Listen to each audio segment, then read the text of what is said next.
what would happen if at all we are to agree with the submissions of the apparent that the quorum ought to be 3 and not 5. My Lord, currently the IBC has 7 members as constituted today. It therefore means that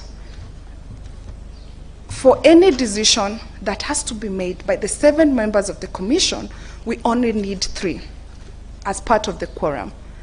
That would mean that in any instance, we have 2 members that are making a decision that is going to bind the commission as well as the people of Kenya, because any function and any duty the IBC undertakes is a constitutional obligation that is placed upon it and binds every person, including any Kenyan citizen. Therefore, we submit to say that it could not have been the intention of the legislators that we would have to have a 2-member majority make decisions of the IBC. Basically, that's what it means if we are to stick with a 3-member quorum. In any event, it is not also lost to us that the Isaiah Kibiwott case was not binding on the High Court at the time it was made, because it is a court of concurrent jurisdiction. Neither was it binding on the Court of Appeal. The High Court could and actually did depart from the Isaiah Kibiwott case, and it gave its reasons for doing so. The High Court gave its reasons for departing from the High Court decision in the Isaiah Kibiwott case. It stated the following reasons. Number 1, the High Court stated that the IBC statute did not distinguish between policy and other business. The court, therefore, in departing from the Isaiah Kibiwott case, held that the IBC can conduct its business, cannot conduct its business when its composition is below 5. The duty that was placed before the IBC under Article 257, 4 and 5 to verify and certify that the BBI bill was supported by more than 1 million registered voters was a core business of the IBC, and therefore it required the majority, it required the requisite quorum, which would be 5. Number 2, the High Court considered the question whether or not the BBI bill had met the constitutional requirement for purposes of Article 250. The question whether or not the BBI bill had met the constitutional obligation under Article 257(4) was a very serious obligation and required a number of 5. I've already said that in so doing, the High Court considered the peculiar history that we have in this country as far as it relates to electoral processes, and found that a 5-member commission would, a membership of less than 5 would not be the intention to make such decision, and that quorum was as stated in the Isaiah Kibiwott case, and it is a critical obligation that was placed on the IBC. My Lord, there has been attempts to reduce the quorum from 5 people, 5-member commission. This was done through the amendment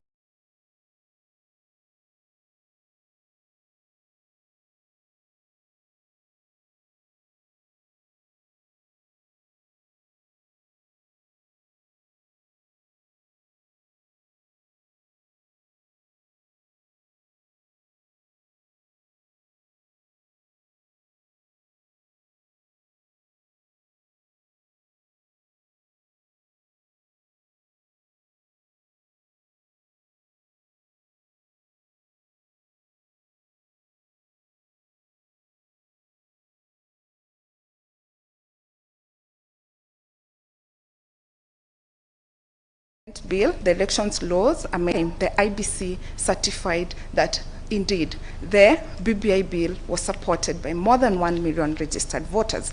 The question therefore before this court, and this court must answer, is what was the effect of the question therefore before this court, and this court must answer, is what was the effect of the declaration of the unconstitutionality that was made in the Katiba Institute case.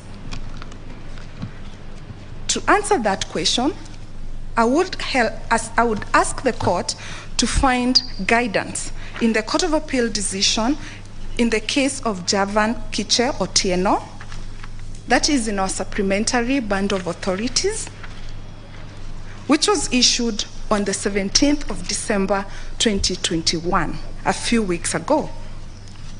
In that case, the Court of Appeal sat to address a similar issue on what would happen to the original provision of the law when an amendment to that law was declared unconstitutional.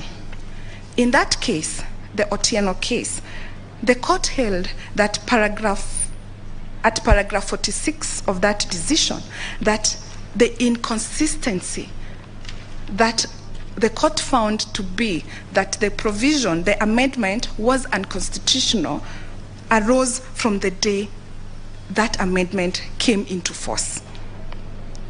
And therefore, the provision was a nullity from that date and not the judgment date. In short, what the Court of Appeal was finding in that case was to say that the minute that amendment took effect and the court subsequently declared the amendment to be unconstitutional, the unconstitutionality does not arise on the date of the judgment, but on the date the amendment took effect. However, the court also considered the question of what would happen in the intervening period when that amendment was in force. At paragraph 47, the court answered that question, and the court found that the actions that had been taken or uncrystallized when the statute or the amendment was in force were not unconstitutional and could be salvaged and could be held in regard to that.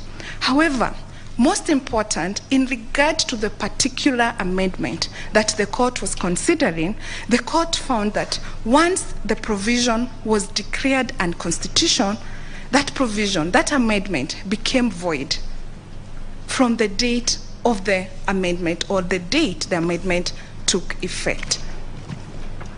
So therefore, we can equally do a comparative analysis. In our submissions, we have referred the court to the position in South Africa, position in Canada on what happens when a statute has been declared unconstitutional, and I believe the court is going to consider that when it retires. However, I would like to, at this point, to refer the court to a South African Constitutional Court decision in the Vin case, where the court found that once a law has been declared to be inconsistent with the Constitution, that law ceases to have any legal consequences. That is what our own Court of Appeal is saying, that once the amendment was declared to be unconstitutional, it ceases to have any legal effect. And then the question is, therefore, what would happen to the original provision? I think that is the issue that this court would address. So once the amendment falls off, what happens? The IBC in this court has submitted that once the amendment falls off, the original amendment, which was the subject of the amendment, is deleted or ceases or equally to have the full force of the law, meaning there would be a lacuna. There would not be any law that governs that particular provision or that particular area that has been declared unconstitutional. So the question then is, or the issue as I understand it, is not the legal effect of the declaration of invalidity, but the effect of the original provision that was the subject of the amendment. We submit that a declaration of unconstitutionality does not affect the original position of the law. Once the declaration has taken effect that the amendment is unconstitutional, then we revert status quo ante, and for a good reason, to prevent a lacuna being there in law. Therefore, in our humble submission, the provision on quorum remained in force as the governing law until either the declaration that set aside that unconstitutionality, invalidity is set aside, or a new law is enacted.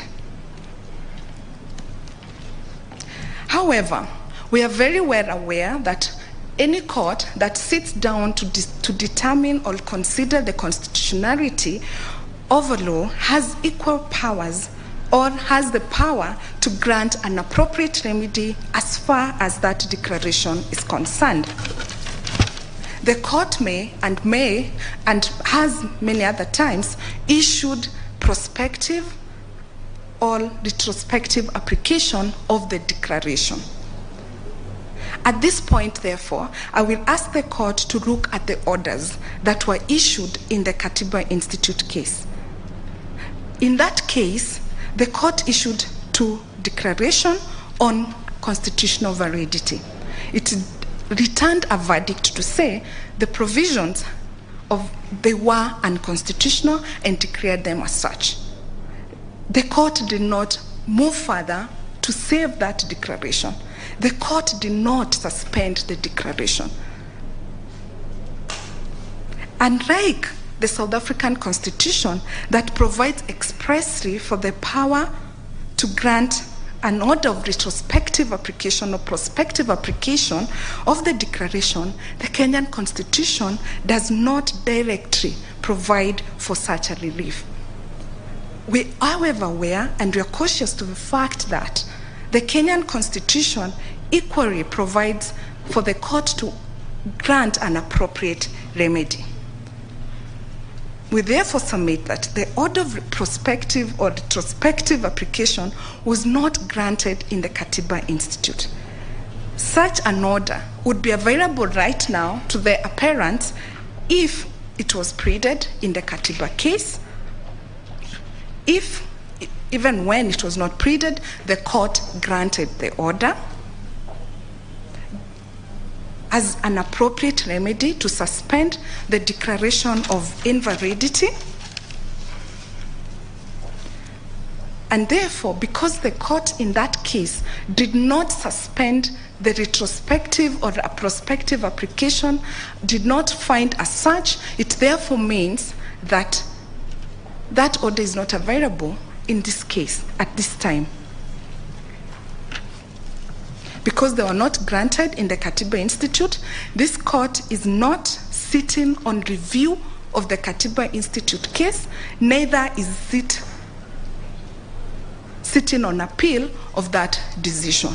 So, therefore, the law today as it is on quorum of the IBC is as set out at paragraph 5 of the 2nd schedule of the IBC Act. Interesting, this provision has not been challenged in these proceedings, has been inconsistent with Article 251 of the Constitution, and therefore we urge the court to find that the 2nd schedule on the 2nd schedule to the IBC Act on paragraph 5 that provides for the quorum of IBC has the full legal effect and serves a legitimate purpose in a democratic society. I will now move on to the 2nd issue, which is on the mandate of the IBC and Article 257(4) of the Constitution. Muhuri will address only one aspect of that issue, and it is on the issue of public participation on enactment of the administrative procedures. In this appeal, the IBC contests whether it has an obligation under Article 257(4) of the Constitution to satisfy itself that the promoters of the popular initiative and conducted public participation on the BBI bill before it certifies that under Article 257, 4 and 5 of the Constitution, it had been supported by more than 1 million registered voters. On this issue, we submit that, number one, IBC had an obligation under Article 257, 4 and 5 to satisfy itself that the criteria that was established in Article 257, 4 and 5 was applicable while using the existing laws and guidelines.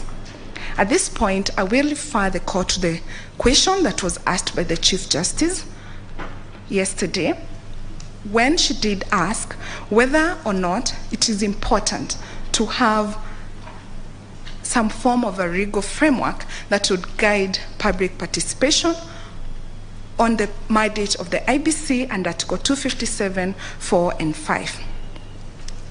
We would answer that question, the Chief Justice, and say, at the time the IBC undertook the verification and certification of signatures under Article 257.4, there was no law or any regulations that provided for the actual procedure on how the IBC would do that, including public participation. This finding was made also both by the Court of Appeal and the High Court, and interesting, it has not been challenged in this court.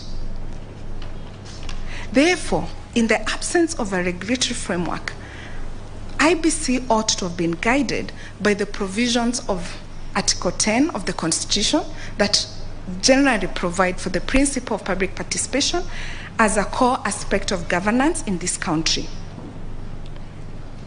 The Constitution at Article 257.4 envisages a 3-month window period between which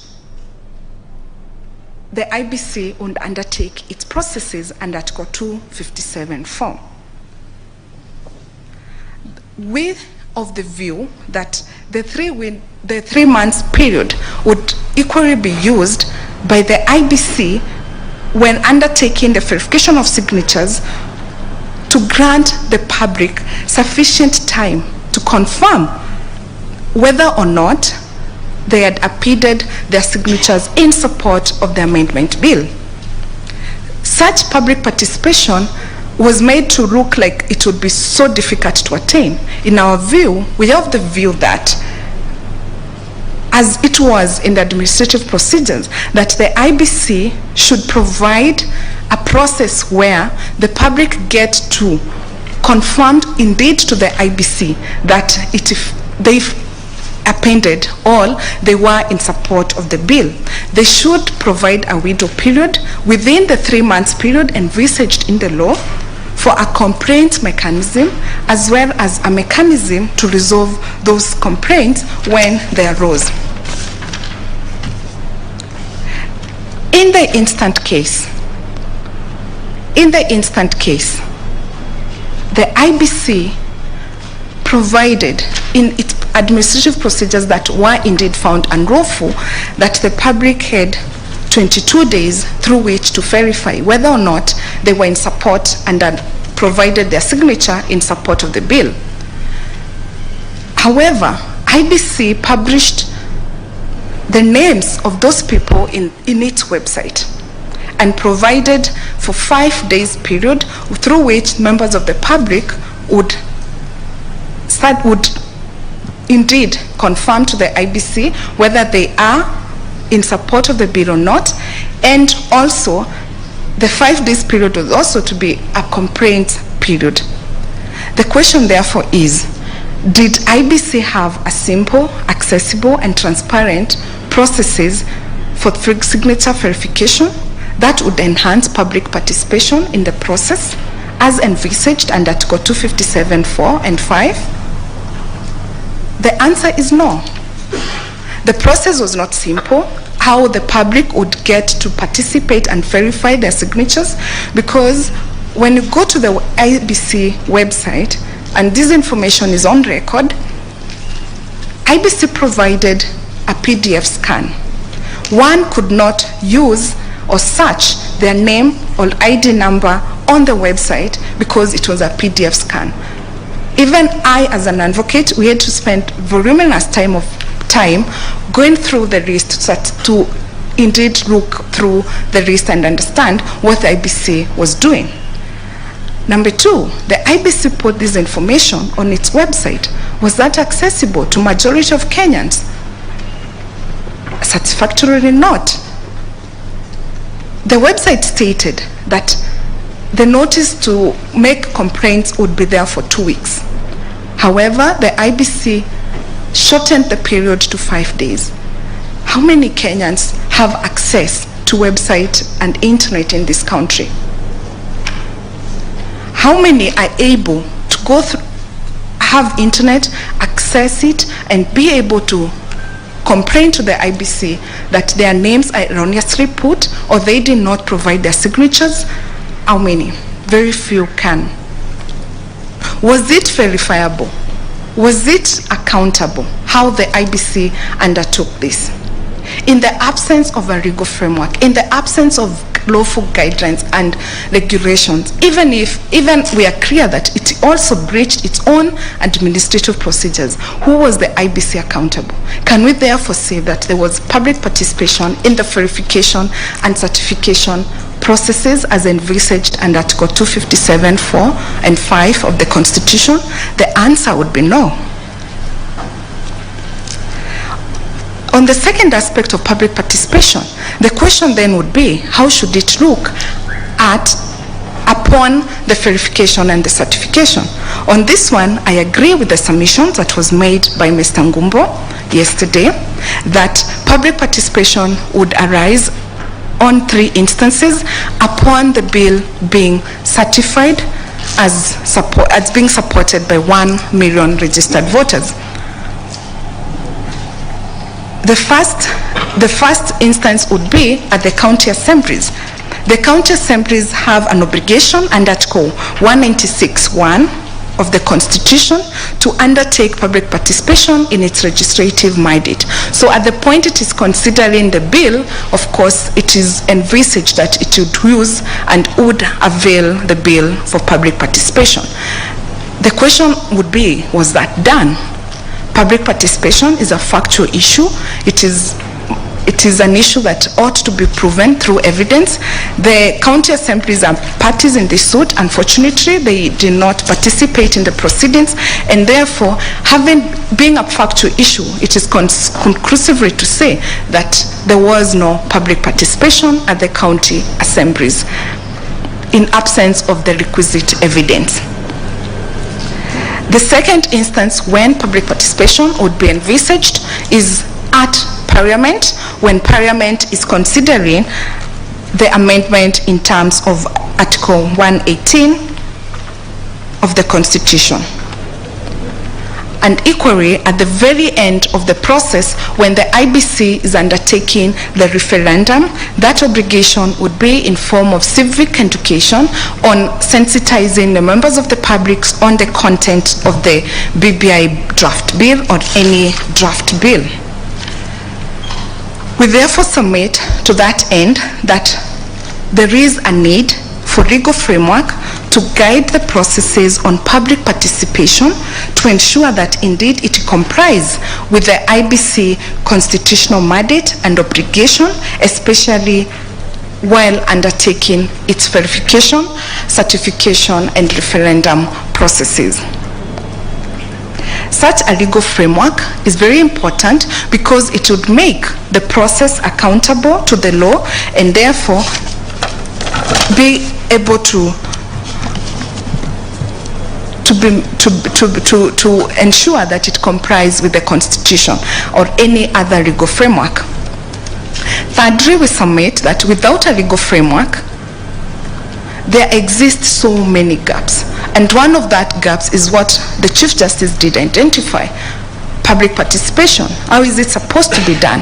Had we had a legal framework, it would be very easy for us to go back to that legal framework and seek whether or not the IBC complied with the law. Indeed, Chief Justice, there have been attempts made by Parliament to legislate on these processes. On record, you'll find 2 bills that are currently pending through Parliament. A casual reading of the 2 bills would provide that indeed at Section 8 and at Section 4, both of the bills provide for public participation. So there is need for a legal framework. There is need for a legal framework to guide how the IBC undertakes its mandate under Article 257, 4 and 5 of the Constitution. Having said that, and having finished what the 2 issues are, I will therefore urge the court not to disturb the order that was issued by the Court of Appeal, Order number 14, that issued a permanent injunction restraining the IBC from undertaking any of the processes under Article 257.4.5. That order has not been appealed, and the issue of an existing legal framework has also not been appealed in this court. We therefore urge the court to affirm the Court of Appeal findings and we dismiss the appeals. We also associate ourselves with the submissions made by the third apparent on the issue of quorum in this court. And that will be all from us. Thank you. I will donate the remaining minutes to the 7th and the 8th respondent. Thank you, Chief Justice. The donation should be to the 11th and 12th? Yes. Thank you very much for your submissions. We will now hear from the 11 and 12 respondents.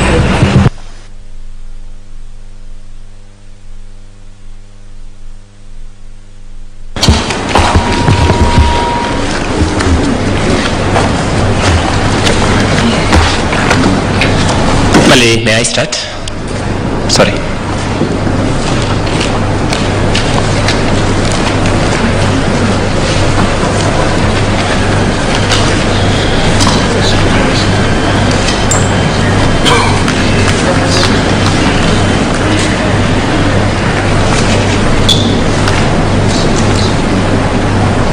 May I start?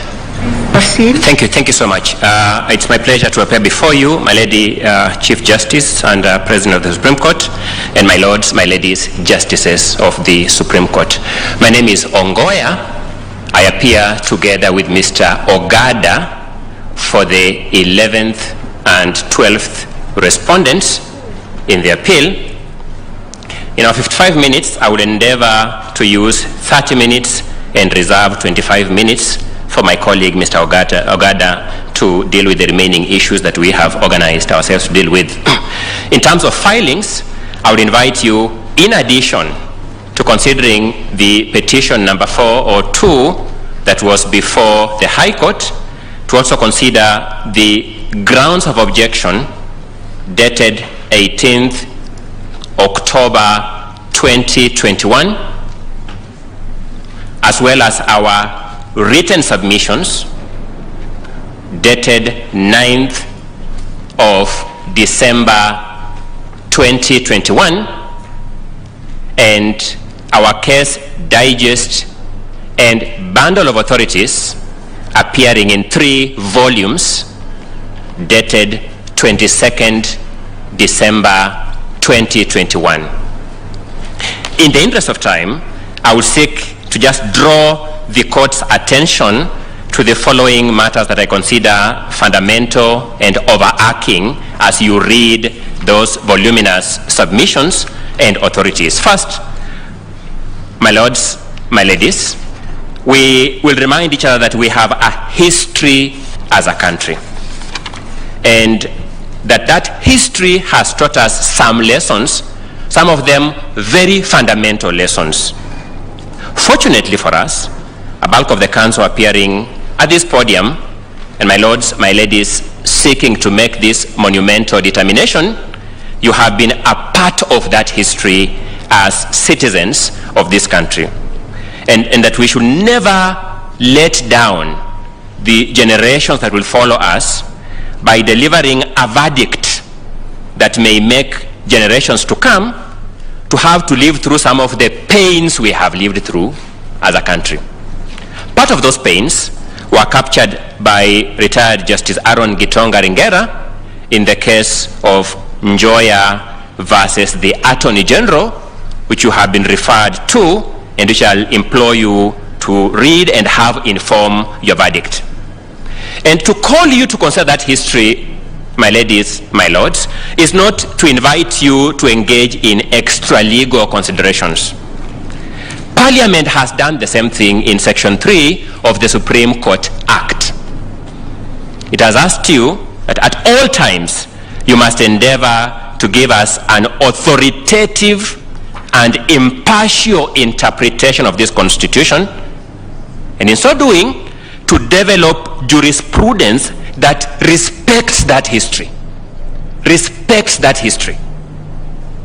So that attempts at clawing back on the Constitution that appear innocuous sometimes, you must be hawk-eyed to see them for what they are, particularly if they are dangerous rodents. Because again, we know that a dangerous rodent will chip away bit by bit, but eventually bring down huge infrastructure. So, in terms of the development of the dispute now before you, I would ask my ladies and my lords to remember that before this dispute was determined by the High Court and eventually the Court of Appeal, there were two advisory opinions that were sought before this court by the county assemblies of Nandi and Kericho and the county governor of Makueni. My lords, my ladies, in your wisdom, and we respect that, you directed that you will not exercise jurisdiction over those opinions to allow this dispute to go through the formal dispute processing mechanisms from the High Court up to the level it has reached.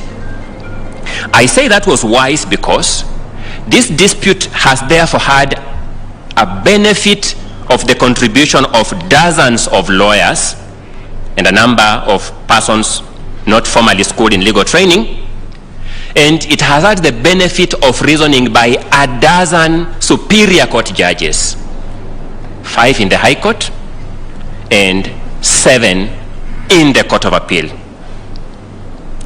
Without suggesting that you are bound by the decisions of the High Court or the Court of Appeal, I submit that a product of the minds of a dozen superior court justices is not for dismissal by a wave of the hand. It must be taken seriously, and an element of deference must be given to it, so that any disagreement with it must be after serious soul-searching and serious reflections.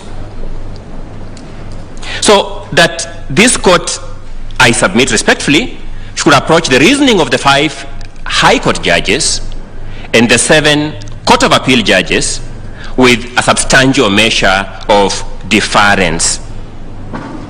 I submit that it's a sound principle of appellate advocacy and appellate judicial decision-making processes that when we're dealing with a second appeal, as is the case here, it is not appropriate to reintroduce and reopen for consideration concurrent factual findings of the Court of First Instance, in this case the High Court, and the Court of First Appeal, in this case the Court of Appeal.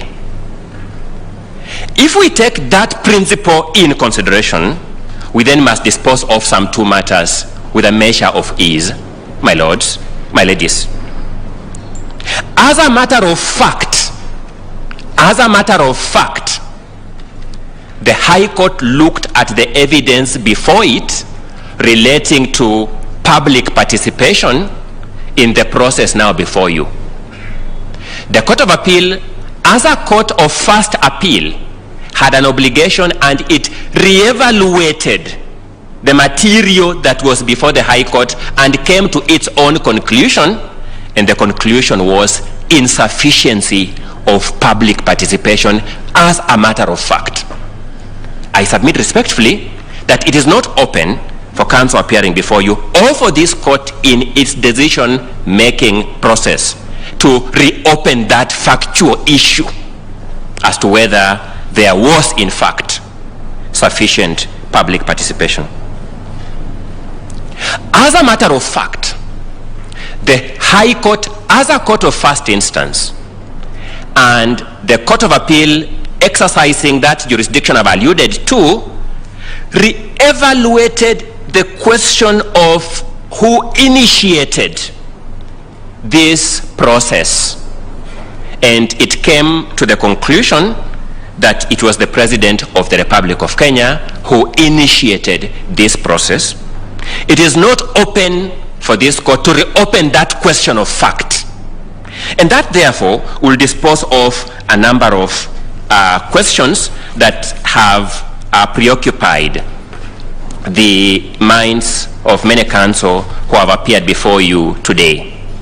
Having said that, allow me to come to the specific issue that was introduced in the judicial system by the 11th and the 12th respondents now before you, that's Mr. Juma and Mr. Ogola, which led to the order at paragraph 495A Roman 12 of the lead judgment of Justice Musinga, in the terms that the second schedule to the Constitution of Kenya Amendment Bill, and these words are important, my lords, my ladies, insofar as it purports to predetermine the allocation of proposed additional 70 constituencies and to direct the Independent Electoral and Boundaries Commission on its functions of constituency delimitation, is unconstitutional, with one dissent from Lady Justice C. Charlie.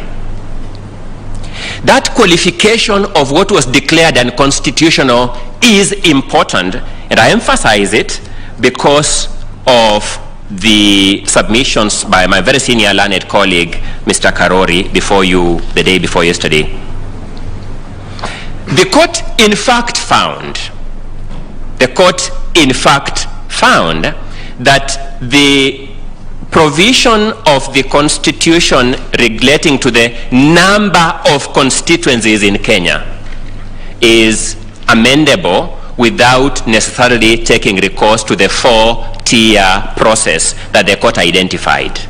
What the court had an issue with was the allocation of the proposed additional 70 constituencies and the direction of the IEBC on its function of constituency delimitation.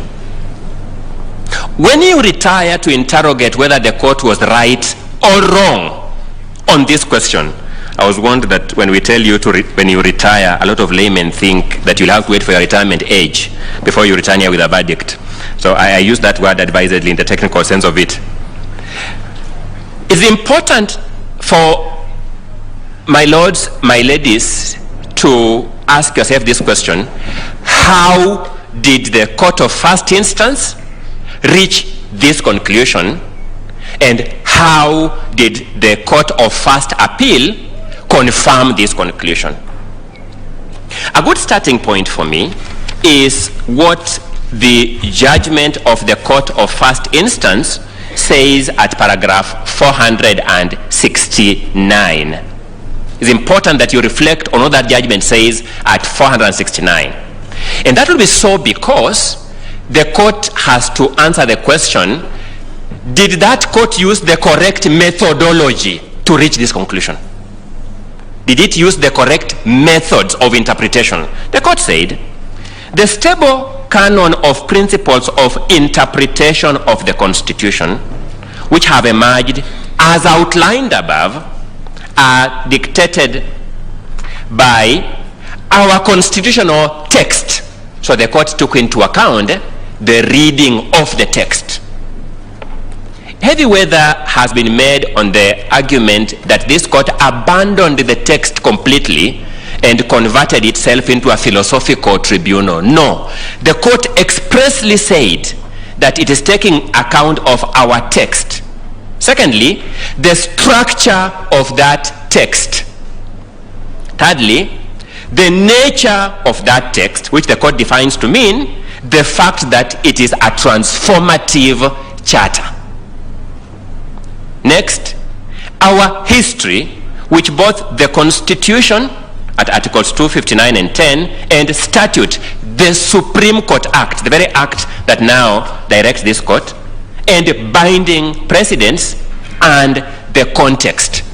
The court is telling us that it is taking on board all material parameters required for the interpretation of this Constitution for purposes of reaching that verdict. I submit respectfully, my lords, that to depart from that verdict, or to invite you to depart from that verdict, the petitioners before you appealing, at least the first and second appellants, had an obligation to demonstrate to you that any of those parameters was an irrelevant consideration. They have not done that. They had an obligation to show you that there was another relevant consideration that those judges were under an obligation to take into account, which they failed to take into account. They have not done that. That then takes us to paragraph 681 of the judgment of the Court of First Instance, which is the High Court. And if you look at paragraph 681, the court engaged in a detailed analysis of the history of Article 89 of the Constitution, which deals with delimitation of constituency boundaries. And the court set out 6 elements in the second schedule, 6 elements that make that second schedule violative of Article 89 of the Constitution. 6 elements. I'll not read them word for word, but you see 6 elements. If you go to paragraph 683 of the judgment, the courts then endeavor to elaborate on each of the 6 elements. I'm submitting, my lords and my ladies, that the High Court, as a court of first instance, used a scientific method of arriving at the conclusion that it arrived at. The jurisprudence, as I know it, is not just enough for you as a court to say, well, on my part, I would have arrived at a different conclusion, and thereby substitute the findings of the High Court with another finding. You would have an obligation to tell us which part of the history as stated by the High Court in those paragraphs is a wrong representation of our history. Not even the appellants have endeavored to point at one. Let me just highlight one example. The court said that a constituency is a unit of resource allocation in this country. The court said so. And the court said, to the extent that a constituency is a unit of resource allocation, the determination of distribution of constituencies has an effect on equity or the skewed nature of distribution of resources. And the court therefore said, to have a scientific and equitable distribution of resources, we must have a scientific distribution of constituencies.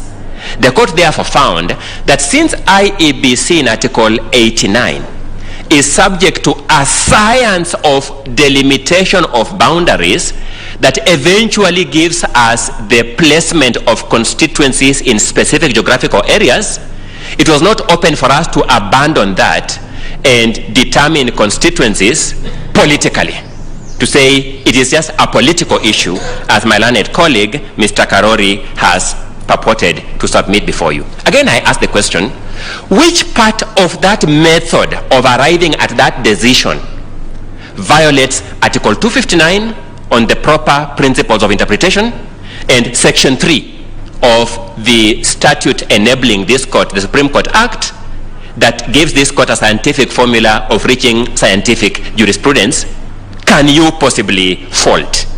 I submit there is none that you can possibly fault. So we are told that if you predetermine the allocation of the constituency per county politically and tell the IEBC, no, your role is now limited to just telling us where this constituency is in Nyamira, where this constituency is in Vihiga, where this constituency is in Samburu, you are hamstringing it from applying the complete methodology set out in Article 89, and to that extent, you are beginning to plant a seed of inequity.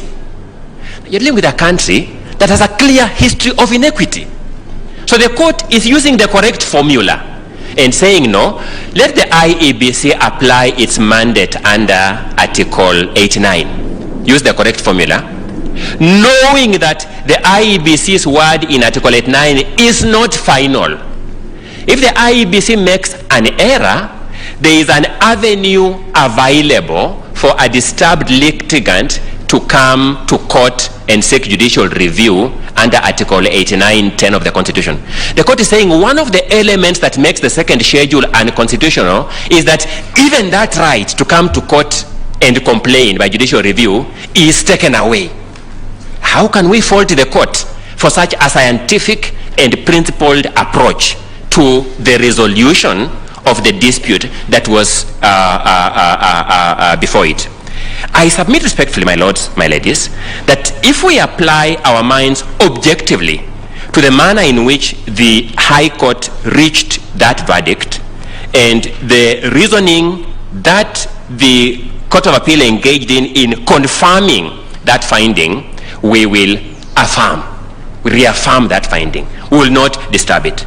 But more importantly for me, when you retire to have a conversation on this issue, you may also need to ask yourself the question, looking at the material presented before you in terms of the establishment of the task force, the BBI task force, the BBI steering committee, the various reports that they generated, and the publication of this bill, at what stage did the second schedule come into being? That's one question, my lords, my ladies, you will never run away from. Because when you're told there was public participation in even the generation of that schedule, you'll have to answer that question. At what point did the second schedule come in? You will notice that the second schedule was what the High Court judges eventually described as an endeavor to amend the Constitution and fundamentally alter it through stealth, because it's a latecomer in the whole process after the hitherto processes have all been exhausted without anyone telling us. So who was this telling us that Siaya County required this number of constituencies? Who was that among the participating public? To that extent, my lords, my ladies, and so as to invite my learned colleague to engage you in far conceptual matters that are of great impact in this litigation, I submit that once you look at that history, once you look at the relevant materials the judges took into consideration, once you consider Kenya's history as captured in various stages of review of our Constitution, at least in the latter years, partly captured in the Njoya decision and partly captured in the commission reports, including the Kregler report that you have been referred to in depth. And once you look at the BBI process itself as it flew, you will come to the inevitable conclusion that to the extent that the second schedule of that bill purported to predetermine the allocation of the proposed constituencies to respective counties and direct the IEBC on how to delimit those constituencies, that was unconstitutional. But there's an important question that one of my lords raised yesterday, and I've responded to it. When you go to the processing of petition number 402 before the High Court, I want you to investigate the question, what position did the IEBC take on that position? the IEBC, throughout the processing of this dispute up to the time it comes before you, has never contested this position of the 11th and 12th respondents. Never contested that position, that this second schedule is unconstitutional. Number one, I want to look at the appeal that the IEBC filed at the Court of Appeal. They did not challenge this position by the High Court. Number two, I want you to look at the appeal that that was filed on behalf of the IEBC before you. They have not challenged this concurrent finding of law by the High Court and the Court of Appeal. Which brings me to the oral representation by my very good teacher and mentor, Professor Githu Muigai, that the IEBC's position now orally at this podium is that Article 89 of the Constitution does not amount to a basic structure. First, Professor Githu Muigai told us that to him, the word basic structure means entrenched provisions. And he traced those entrenched provisions in Article 255(1). You realize that even if you use that test by Professor Githu Muigai, the independence of the judiciary and the independence of constitutional commissions, which includes the IEBC, would become part of the entrenched provisions. So that applying his own test, Article 89 would become an entrenched position, which he equalizes in terms of effect to a basic structure. And therefore, to the extent that the court at the first instance and at the second instance called it as much, we cannot fault the court for doing that. But more importantly for me, the IEBC must be taken from its word and conduct in the respective courts by its formal findings that it has all along been satisfied by the position taken by the 11th and 12th respondents on the first part, and the position taken by the High Court and the Court of Appeal on the constitutionality of the second schedule of the Constitution. I urge you to dismiss the petition of appeal by the Attorney General. I have reasoned that the Attorney General in this matter was mourning louder than the bereaved, the IEBC, which was the real target of the analysis of Article 89, and we will advise it as much.